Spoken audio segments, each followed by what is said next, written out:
2024년 새해 첫 시간을 하나님께 드리며 예배하는 모든 주의 백성들을 환영하고 축복합니다. 할렐루야. 굉장히 많이들 나오셨네요. 좀 전에 예배를 드린 것 같은데 하나님이 은혜 주셔서 다시 모였습니다. 오늘은 이사야서 40장 31절의 말씀, 저희들이 아마 가장 좋아하는 말씀이 아닐까 생각이 되는데요. 이 말씀을 가지고 앙망, 새 힘, 그리고 비상이라는 제목으로 하나님의 말씀을 전하도록 하겠습니다. 오직 여호와를 앙망하는 자는 새 힘을 얻으리니 약속을 하셨습니다. 우리가 2024년을 바라보면서 여기 계신 모든 분들은 하나님이 주시는 새 힘을 얻기를 원할 것입니다. 그렇다면 도대체 어떠한 사람에게 그 새 힘을 하나님께서는 공급해 주시는지 우리가 깨달아야 바로 그 힘을 받아 누릴 수 있을 것입니다. 저는 지난 주간 이사야서 40장을 계속하여 묵상하며 보니 평소에는 잘 보이지 않던 이사야서 40장 3절부터 5절의 말씀이 이 여호와를 앙망하는 자의 모습이 아닌가 생각하게 되었습니다. 보통 우리는 여호와를 앙망하는 자, 막연하게 생각을 하지만 오늘 저는 3절, 4절, 5절을 가지고 여호와를 앙망하는 사람의 모습을 그려보도록 하겠습니다. 그렇다면 바로 그것을 하는 자가 새 힘을 얻는 사람이 되는 것입니다. 3절과 4절과 5절을 이렇게 쭉 보면 저희가 잘 아는 익숙한 말씀이 나옵니다. 3절에 보니까 외치는 자의 소리여 이르되 너희는 광야에서 여호와의 길을 예비하라, 사막에서 우리 하나님의 대로를 평탄하게 하라라는 말씀이 나옵니다. 이 말씀은 우리가 어디서 잘 알고 있나요? 신약에 가면 바로 세례 요한이 정말 문자 그대로 이 말씀을 성취하게 됩니다. 하지만 도대체 이 말씀은 어떠한 말씀이며 이것이 여호와를 앙망하는 자와는 어떠한 상관이 있는지 잠깐 생각해 보도록 하겠습니다. 이 말씀을 읽을 때마다 이해가 안 되는 부분은 광야에서 준비하고 예비하라라는 말씀입니다. 도대체 광야는 어디인지, 나는 어떻게 무엇을 해야 하는지 우리는 머리를 긁적이며 세례 요한을 떠올리며 그냥 넘어갈 때가 많이 있습니다. 하지만 오늘 아침에, 어제 아침에 드렸던 말씀대로 이 말씀을 받는 자가 누구입니까? 역사적 배경으로 보면 이 말씀은 장차 바벨론에 끌려갈 사람들이 주 청중이 되는 것입니다. 그렇다면 이 광야는 우리에게 약 두 가지 정도로 다가옵니다. 첫 번째는 이 광야는 바로 하나님을 불순종하여 심판을 받았던 유다민족, 바벨론 포로로 끌려간 바로 그 상황이 광야인 것입니다. 광야는 그들에게 어떠한 의미가 있었습니까? 광야는 놀러 가는 곳이 아니었습니다. 그 사막에 살던 사람들에게는 광야로 내몰린다는 것은 사형 선고였습니다. 하갈이 그리하였고 희생양이 그러하였습니다. 그렇다면 광야에 지금 있는, 마치 그곳에 있는 바벨론 포로들이 광야에 있는 것으로 우리가 깨달을 수가 있습니다. 그렇다면 광야에서 여호와의 길을 예비하는 것은 무엇이겠습니까? 이 단어는, 이 말은 왕이 하나님께서 광야에도 오실 수 있다라는 말입니다. 그렇다면 사막에서, 광야에서 여호와의 길을 예비할 수 있는 것은 다름 아닌 회개입니다. 왜냐하면 이사야서 59장 1절과 2절의 말씀을 읽어보면 여호와의 손이 짧아 구원하지 못하심도 아니요 귀가 둔하여 듣지 못하심도 아니라. 2절에 보니까 오직 너희 죄악이 너희와 너희 하나님 사이를 갈라놓았고 너희 죄가 그의 얼굴을 가리어서 너희에게서 듣지 않으시게 함이니라.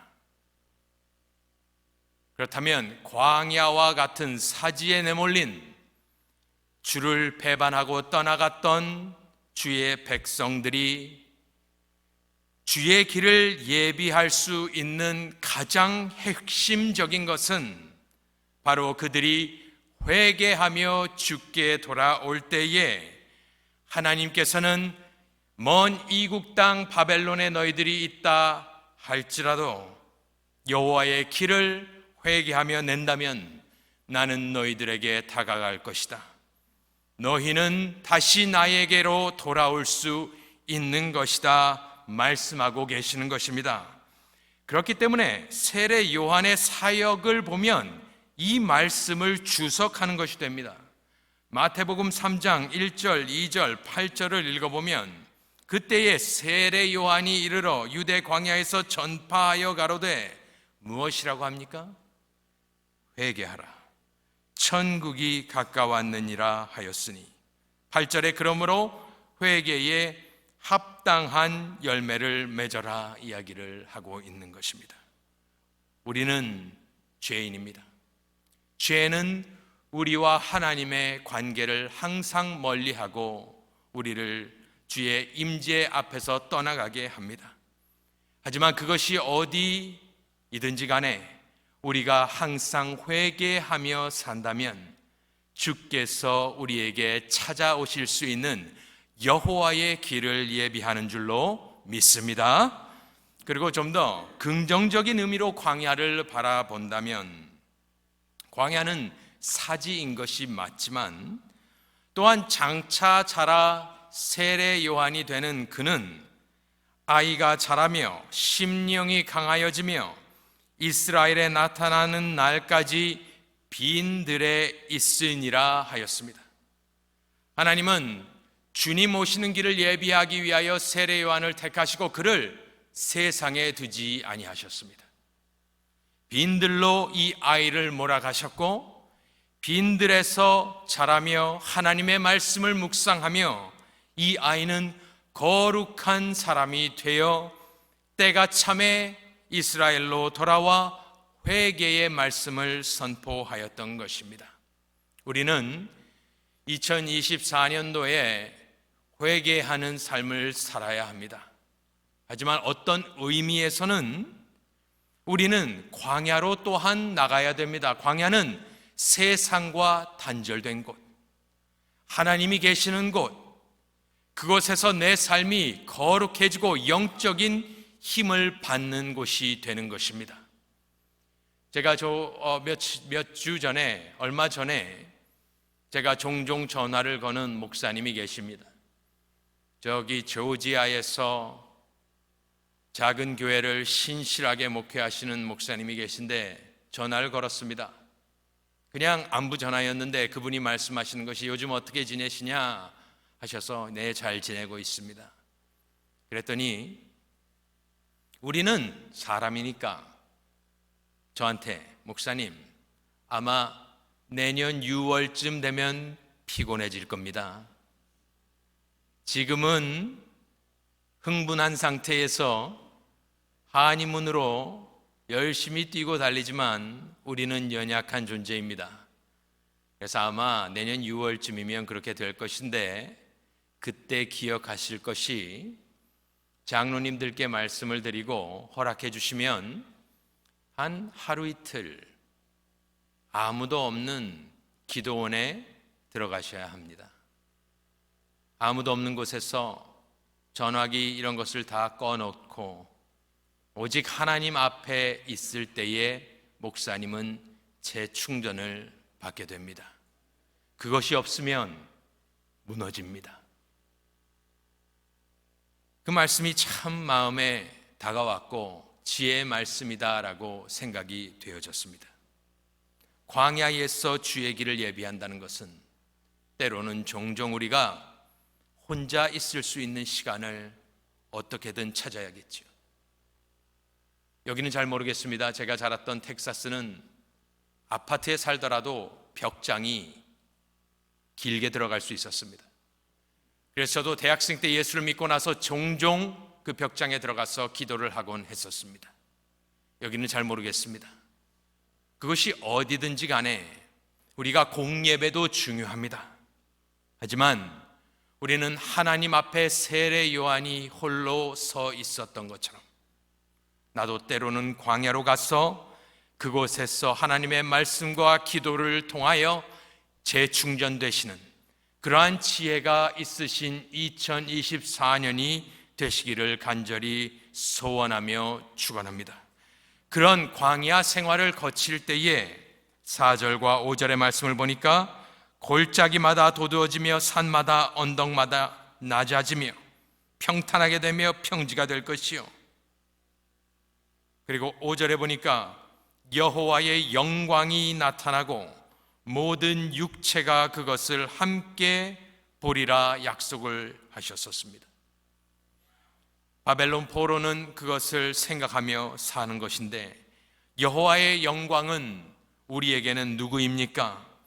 예수 그리스도임이 분명합니다. 왜냐하면 모든 육체가 그것을 함께 보리라 하였기 때문입니다.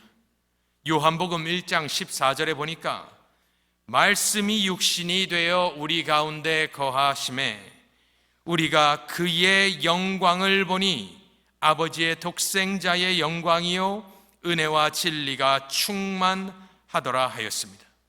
그렇다면 이사야서 40장 31절에 나오는 오직 여호와를 앙망하는 자 그가 새 힘을 받는다 하였는데 그는 어떠한 사람입니까?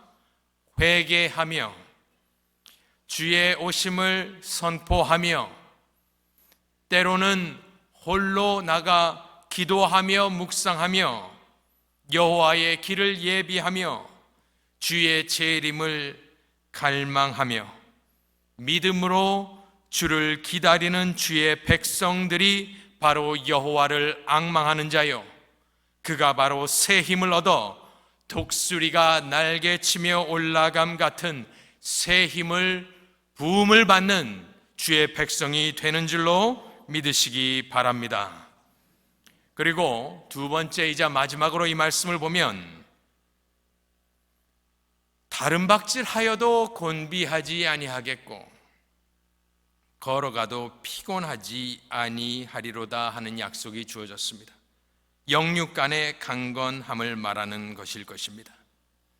그 목사님께서 저에게 말씀하신 것처럼 우리는 인생인데 40장 초반부의 인생을 풀과 꽃에 비유합니다.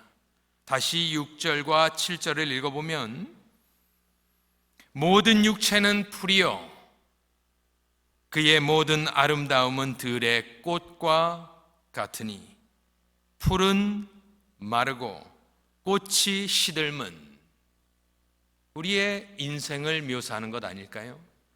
그렇기 때문에 우리는 풀과 같고 꽃과 같기 때문에 우리는 곤비해지고 피곤해지는 것 아닐까요? 그런데 이사야서 40장 8절에 보면 풀과 꽃과 대조되는 것이 있는데 그것은 풀은 마르고 꽃은 시드나 그 반대되는 개념이 무엇이냐? 우리 하나님의 말씀은 영원히 서리라 하였습니다. 그렇다면 다른 박질하여도 곤비하지 아니하겠고 걸어가도 피곤하지 않는 사람은 다름 아닌 영원하신 하나님의 말씀에 거하는 사람인 줄로 믿습니다. 과연 저 사람은 누구냐? 곤비하지 아니하고 피곤치 아니하는 사람이 도대체 누구냐? 바로 영원하신 하나님 말씀을 묵상하며 받으며 그 가운데 기뻐하는 사람이 곤비치 아니하는 사람이고 피곤하지 아니한 사람입니다. 맞습니다. 우리가 말씀 가운데 은혜를 받으면 정말 그렇게 되는 줄로 믿습니다. 저를 위하여 기도해 주시기를 부탁드리고, 또한 여기 계신 분들 또한 우리의 생명줄이 어디 있느냐? 우리가 2024년을 살면서 곤비하지 아니하고 피곤하지 않을 수 있는 단 한 곳은 바로 하나님의 말씀이 있는 곳, 그것이 주의 임재가 있는 곳이며, 풀과 같고 꽃과 같은 연약한 인생이 새 힘을 얻는 곳, 바로 하나님의 말씀이 있는 곳인 줄로 믿습니다. 이 말씀을 바로 베드로가 또한 주석합니다. 베드로전서 1장 23절과 25절 사이를 읽어보면, 너희가 거듭난 것은 썩어질 씨로 된 것이 아니요 썩지 아니할 씨로 된 것이니 살아있고 항상 있는 하나님의 말씀으로 되었느니라. 그러므로 모든 육체는 풀과 같고 그 모든 영광은 풀의 꽃과 같으니 풀은 마르고 꽃은 떨어지되 오직 주의 말씀은 세세토록 있도다 하였으니 너희에게 전한 복음이 곧 이 말씀이니라. 그렇습니다. 오직 여호와를 앙망하는 자는 새 힘을 얻으리니 독수리가 날개치며 올라감 같을 것이요. 누구라고요? 회개하며 주님을 바라보는 자, 또한 때로는 우리가 광야에 가서 예수 그리스도를 묵상하며 그의 재림을 소망하는 자가 여호와를 앙망하는 자이며, 피곤하고 곤비치 아니한 사람이 누구라고요? 바로 그 말씀으로 거듭난 사람, 그리고 그 말씀 안 가운데 거하는 사람이 바로 주의 말씀이 세세토록 있는 것과 같이 새 힘을 얻어 살 수 있는 줄로 믿습니다. 2024년도를 바라보시며 그렇게 여호와를 앙망하며 놀라운 새 힘을 공급받아 사시는 존귀한 주의 백성들이 다 되실 수 있기를 우리 구주 예수 그리스도의 이름으로 간절히 축원합니다.